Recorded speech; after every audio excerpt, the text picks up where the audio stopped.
A new piece of kit we've got for the open gym is the Glute Ham device. There's a bunch of different exercises you can do on this. We're going to show you some for your posterior chain, and we're going to show you a couple of variations for your core as well. The setup will depend on what exercise you're doing. We're going to start by showing you a glute ham raise. So it requires a longer setup, and it looks like this. It's quite an advanced movement.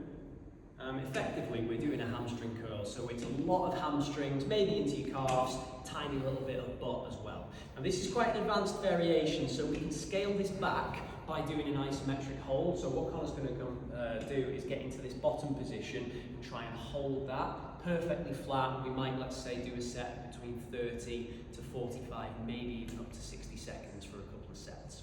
A different hamstring variation we can do is something called a Nordic curl. So Connor's going to show you how to adjust it.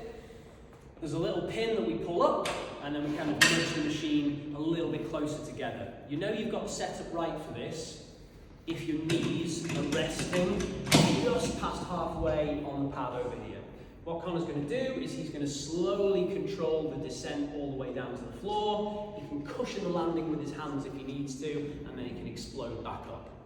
Now the way we do this is we can use our arms and our hands, our upper body, just as much as we need to. So if you're a little bit weaker on this movement, you can really give it some oomph. If you're really strong, you might not need to use it much at all.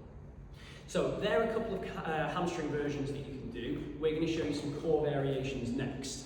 If you find a side plank really easy, we're going to show you something way more advanced, which is called a Sorensen hold. Setup should be roughly the same. Connor, can you go top leg back? Bottom leg forwards, and what we're going to do is we're just going to hold that position. So this top leg is driven into the pad, and you'll feel your core, especially on the side, working. So we can hold that there. There's a couple of mad variations that you can do where you hold the plate and you push it in and out as well to make it really difficult. And then finally, we're going to show you a glute ham sit-up.